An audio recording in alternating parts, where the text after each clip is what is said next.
Perfect. আপোনালোকে যেহেতু একাপ চাহ খাবৰ কাৰণে ৰেষ্টুৰেন্ট বা হোটেলত যায় এনেকুৱা একাপ চাহ আমি ঘৰতে খাব পাৰো বনাই আৰু আহকচোন মই এই মছলাখিনি দি কেনেকৈ চাহখিনি বনাই দেখুৱাও আপোনালোকে মোৰ এই ৰেচিপিটো সম্পূৰ্ণকৈ চাব তেতিয়া গম পাব মই চাহ কাপ কেনেকৈ বনাইছো ভিডিঅ'টো আৰম্ভ কৰাৰ আগতে আপোনালোকৰ ওচৰত মোৰ এটা অনুৰোধ মোৰ এই ভিডিঅ'টো চাই যদি আপোনালোকৰ ভাল লাগে তেতিয়াহলে প্লিজ এটা সাবস্ক্ৰাইব কৰি দিব আৰু লগতে বেল আইকনটো দবাই দিব আহক মই এতিয়া ৰেচিপিটো আৰম্ভ কৰো এই মছলাৰ চাহখিনি বনাবৰ কাৰণে মই এনেকে প্ৰথমে এখন পেন লৈ লৈছো পেনখন মই এতিয়াও গেছত বহোৱা নাই মই আগতে ইয়াত মছলাখিনি আপোনালোকক দেখুৱাই আছো দি পেলাই এনেকে মই এলাচি লৈ আছো এনেকে 2 চামুচ মই এলাচি লৈ আছো মই যেনেকে মছলাখিনি ব্যৱহাৰ কৰিছো আপোনালোকে মন দি চালে গম পাব মই কি মছলা ইয়াত ব্যৱহাৰ কৰিছো আৰু মই এফালে লৈ আছো এনেকে দালচেনি মই এনেকে অকনমান লৈ লৈছো আৰু এনেকে মই লৈ আছো গুলমৰিচ মই লৈ লৈছো এনেকে ডাঙৰ চামুচ দি 2 চামুচ এখিনিও মই দি আছো ইয়াত এনেকে মই লং লৈ আছো লং মই 1 চামুচ ব্যৱহাৰ কৰিছো এখিনি মই এতিয়া দি দিছো ইয়াত এনেকে জাইফল লৈ লৈছো মই এটা এনেকে জাইফলখিনি মই ওপৰৰ বাকলিখিনি গুচাই মই এখিনি লৈ লৈছো এনেকে মই ডাঙৰ এলাচি লৈ আছো 3টা এলাচিৰ ওপৰৰ বাকলিখিনি এৰুৱাই মই এখিনি ইয়াৰ গুটিকিটা লৈ লম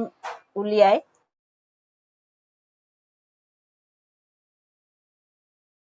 আৰু মই এনেকে সব লৈ আছো 2 চামুচ আপোনালোকৰ যদি সব বেছি হয় বেছি দিয়াৰ কাৰণে যদি ভাল নালাগে তেতিয়ালে আপোনালোকে কমও ল'ব পাৰিব আৰু মই এনেকে আদা লৈ লৈছো শুকান মই এখিনি শুকুৱাই লৈছো এখিনি কিন্তু মই ভাজি নলওঁ এখিনি এনেও মই মিক্সিত গুড়া কৰি লম এতিয়া মই গেছ জ্বলাই লৈছো আৰু গেছৰ ওপৰত মই এনেকে পেনখন বহাই দিছো আৰু মই এখিনি লো ফ্লেমত এখিনি মই মছলাখিনি ভাজি লম বেছি গেছৰ জুই ইয়াত ব্যৱহাৰ নকৰো এনেকে মই 2-3 মিনিট মান মছলাখিনি ভাজি লম বেছি গেছৰ জুই ইয়াত বেছি আপোনালোকে নিদিব মছলাখিনি ভাজি থাকোতে কি ধুনীয়া এটা সেন্ট ওলাইছে মছলা মোৰ ভজা হৈ গৈছে মই এতিয়া এখিনি নমাই দিম নমাই মই এখিনি মিক্সিত পিচি লম মই মছলাখিনি এনেকে মিক্সিত ধুনীয়াকে গুড়ি কৰি ললো আৰু মই এনেকে এটা বয়ামত বা এনেকে এটা টেমাত ভৰাই থৈ ইয়াৰ ওপৰত ঢাকনি দি ধুনীয়াকে ঢাকি থলে এটো আপুনি 2 মাহৰ কাৰণে ইউজ কৰিব পাৰিব ধুনীয়াকে এখিনি থাকি যাব আৰু আপোনালোকে যেতিয়া মন যায় তেতিয়া আপোনালোকে মছলা দিয়া চাহ বনাই খাব পাৰিব এই মছলা চাহকাপ বনাবৰ কাৰণে মই এনেকে গেছত বহাই দিছো এটা সসপেন এনেকে মই লৈ আছো 1 গিলাস গাখীৰ আৰু মই ইয়াত কোনো পানী ব্যৱহাৰ কৰা নাই আজি আগৰ ভিডিঅ'ত মই দেখুৱাইছিলো পানী দি চাহ বনাই আজি মই পানী ইয়াত ব্যৱহাৰ কৰা নাই আৰু মই 1 গিলাস দি আছো এনেকে গাখীৰখিনি মই যেহেতু কেঁচা গাখীৰ লৈছিলো গাখীৰখিনি এতিয়া ভালকে উতলিবৰ কাৰণে গেছৰ জুই বেছিকে দি মই এখিনি গাখীৰখিনি বহাই থৈ দিছো গেছত এতিয়া মোৰ গাখীৰ এনেকে উতলি গৈছে আৰু মই এনেকে এতিয়া মছলা লৈ আছো প্ৰথমে মই মছলা এতিয়া ইয়াত দি দিম আধা চামুচ বেছি মই মছলা দিয়া নাই কাৰণ চাহ মই বেছি বনোৱা নাই আৰু এখিনি মছলা আৰু গাখীৰখিনি মই ধুনীয়াকে উতলাই লম আপোনালোকে মছলা এতিয়াও দিব পাৰিব নহলে চাহ বনোৱাৰ নমুৱাৰ আগে মছলা ব্যৱহাৰ কৰিব পাৰিব কিন্তু মই আগে দি আছো ইয়াত মছলা এনেকে মছলাখিনি গাখীৰৰ লগত ধুনীয়াকে মই উতলাই ললো আৰু মই এতিয়া ইয়াত দি আছো চেনি মই 3 চামুচ ব্যৱহাৰ কৰিম চেনিখিনি আগতে এখিনি দিব লাগিব কাৰণ চেনিৰ পৰা পানী যেহেতু ওলাই এই পানীখিনি নোহোৱা হ'বৰ কাৰণে চেনিখিনি আগতে ব্যৱহাৰ কৰিব লাগিব চাহপাত মই পিছত ব্যৱহাৰ কৰিম আপোনালোকৰ পছন্দ মতে চেনি ব্যৱহাৰ কৰিব যিমানখিনি আপোনালোকৰ পছন্দ চেনি ইমানখিনিয়ে ব্যৱহাৰ কৰিব এতিয়া মই চেনিখিনি দি একো ভালকে এখিনি মই উতলাই লম যেহেতু চেনিৰ পানী থাকে এই পানীখিনি নোহোৱা হ'বৰ কাৰণে তেতিয়াহে চাহ কাপ খাবলৈ ভাল হ'ব আৰু ৰেষ্টুৰেন্ট বা হোটেলৰ নিচিনা চাহ কাপ তেতিয়াহে আমি পাম চেনিখিনি দিয়াৰ পিছত মই এনেকে ধুনীয়াকে গাখীৰখিনি উতলাই লৈছো আৰু মই এতিয়া ইয়াত চাহপাত ব্যৱহাৰ কৰিম চাহপাত দি আছো মই এনেকে 2 চামুচ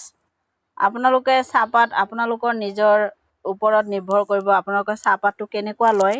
চাহপাত আপোনালোকৰ নিজৰ ওপৰত ডিপেন্ড কৰিব আৰু মই এখিনি এতিয়া গেছৰ জুই একদম কম কৰি দি এখিনি মই ভালকে উতলাই ইয়াৰ পৰা ধুনীয়া কালাৰ ওলালে এখিনি মই এনেকে কৰি চাহখিনি বনাই লৈ থাকিম এয়া চাহৰ পৰা কি ধুনীয়া এটা কালাৰ উঠিছে আৰু এনেকে এতিয়া চাহখিনি আপোনালোকও এনেকে মছলা দি চাহ বনাব ধুনীয়া কালাৰ হোৱাকে আৰু এই কাপ চাহ আপোনালোকে ৰাতিপুৱা বা সন্ধিয়া টাইমত খাবলৈ পালে নিজৰো মন ভাল লাগি যাব। দেখিছেনে চাহখিনি কালাৰটো কি ধুনীয়া হৈছে। আৰু মোৰ এই চাহখিনিও এতিয়া হৈ গৈছে। মই এইখিনি আপোনালোকক কাপত বাকি আপোনালোকক দেখুৱাম। এতিয়া মই আপোনালোকক দেখুৱাই আছোঁ চাহখিনি ঢালি পেলাই। চাওক চাহখিনি দেখিবলৈ ধুনীয়া হৈছে আৰু গোন্ধও ইয়াৰ ধুনীয়া এটা চেণ্ট ওলাইছে। একদম পুৰা পাকঘৰ চেণ্টে একদম আমোলমোলাই গৈছে।